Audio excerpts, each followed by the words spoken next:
కొందరు sensation create చేయటానికి మాట్లాడతారు, మరికొందరు సెన్సేషనల్ మాటలే చెబుతారు, ఇంకొందరు ఏం చెప్పినా అది సెన్సేషనల్ గా మారుతుంది. ఆ కోవలోకి చెందినవారే తాడిపత్రి మాజీ ఎమ్మెల్యే, ప్రస్తుత మున్సిపల్ చైర్మన్ జేసీ ప్రభాకర్ రెడ్డి. తాడిపత్రి కేంద్రంగా జేసీ బ్రదర్స్ రాజకీయాలకు సుదీర్ఘ చరిత్ర ఉంది. కాంగ్రెస్ పార్టీలో ఉన్నా, ఆ తర్వాత టీడీపీలోకి మారినా వారి మాట తీరు మారలేదు. ఇబ్బందులు వస్తాయని తెలిసినా తగ్గకుండా మాట్లాడుతుంటారు.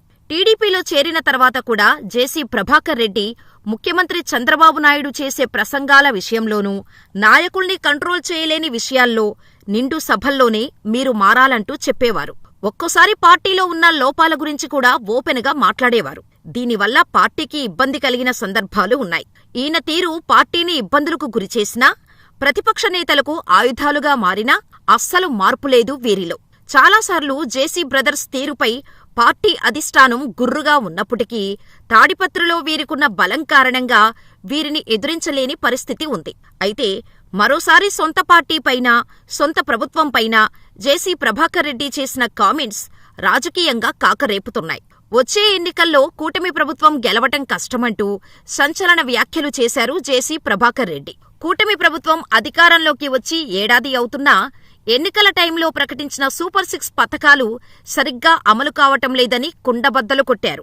దీనివల్లే ప్రజల్లో వ్యతిరేకత పెరుగుతోందని చెప్పారు. వైఎస్సార్ కాంగ్రెస్ పార్టీ పాలనలో అమ్మఒడి, ఆసరా వంటి పథకాల ద్వారా ప్రజల జేబులో నేరుగా డబ్బు పడేవని, కానీ ఇప్పుడు అలాంటి పథకాలు లేకపోవటంతో ప్రజలు నాయకులను తిడుతున్నారని అన్నారు జేసీ. ఈ పరిస్థితుల్లో వచ్చే మున్సిపల్ ఎన్నికల్లో కూటమి గెలవటం కష్టమని, ప్రజలు తమను నేరుగా విమర్శిస్తున్నారని ఆయన చెప్పటం తీవ్ర చర్చనీయాంశంగా మారింది. ప్రతిరోజూ తాడిపత్రిలో పర్యటిస్తున్నాం. ప్రభుత్వ పథకాలు రాలేదని ప్రజలు మమ్మల్ని తిడుతున్నారు. గత ప్రభుత్వంలో అమ్మఒడి, అది ఇది అని 15,000 ప్రజలకు నేరుగా డబ్బులు జేబులో పడేవి. ఇప్పుడు డబ్బులు అందకపోవటంతో నాయకులను ప్రజలు తిడుతున్నారని జేసీ ఓ ఛానల్కు ఇచ్చిన ఇంటర్వ్యూలో చెప్పారు. అంతేకాకుండా మున్సిపల్ ఎలక్షన్స్లో తాడిపత్రిలో గెలవటం కత్తిమీద సామే అని, మళ్లీ గెలుస్తామన్న నమ్మకం తమకు లేదని కుండబద్దలు కొట్టారు జేసీ. జేసీ ప్రభాకర్ చెప్పినవన్నీ అక్షరాలా నిజమే.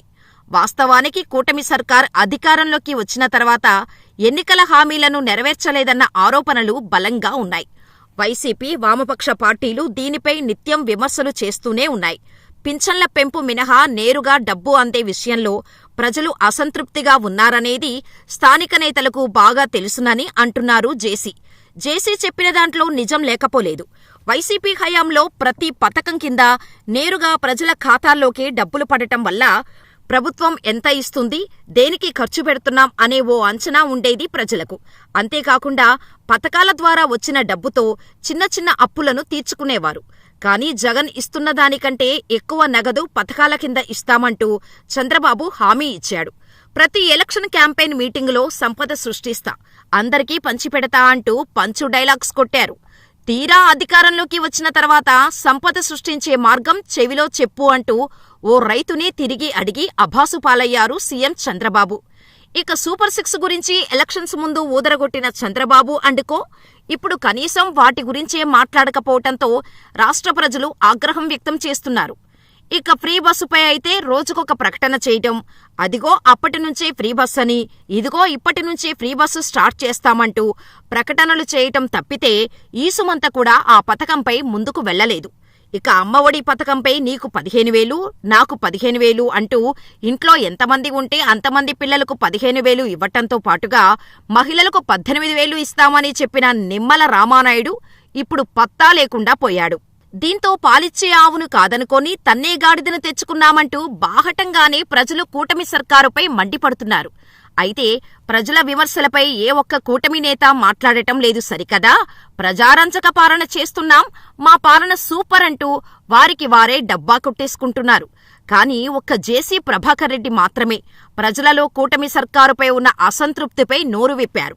అయితే ఆయన ఉన్న వాస్తవం చెప్పారో లేక తనకు తోచింది అన్నారో కానీ తెలుగుదేశం పార్టీ మహానాడును కడపలో నిర్వహించామన్న సంతోషంలో ఉన్నప్పుడే ఇలాంటి వ్యాఖ్యలు చేయటం పార్టీని ఇరుకున పెట్టిందన్న అభిప్రాయం బలంగా వినిపిస్తోంది.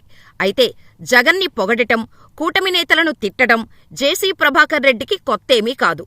జగన్ సీఎంగా ఉన్నప్పుడు తాను అనుకుంటే అసలు తాడిపత్రిలో గెలిచేవాళ్లమే కాదని, కానీ జగన్ అలా ఏం చేయలేదని మెచ్చుకున్నారు. ఆ తర్వాత జేసీ బస్సులను గుర్తు తెలియని వ్యక్తులు దగ్ధం చేసినా అది బీజేపీ నేతల పని అని వార్తలు వినిపించాయి. దీంతో తన బస్సుల దహనం వెనుక బీజేపీ నేతలు ఉన్నారని, కూటమిలో ఉండి కూడా తన బస్సులను తగలబెట్టారని, మీకంటే జగనే నయమని, జగన్ కేవలం బస్సులను ఆపించాడే కాని మీలా కాల్చేయలేదన్నారు జేసీ. అప్పుడు కూడా జేసీ కారణంగా జగన్ మైలేజీ పెరిగింది. ఇప్పుడు కూడా జేసీ జగన్కు అనుకూలంగా మాట్లాడటం 2 తెలుగు రాష్ట్రాల్లో సంచలనంగా మారింది. ప్రతిపక్ష నేతలకే జగన్ వాల్యూ తెలుస్తోందని, ప్రజలకు కూడా ఇప్పుడిప్పుడే అర్థమవుతోందని నెటిజన్స్ కామెంట్స్ చేస్తున్నారు.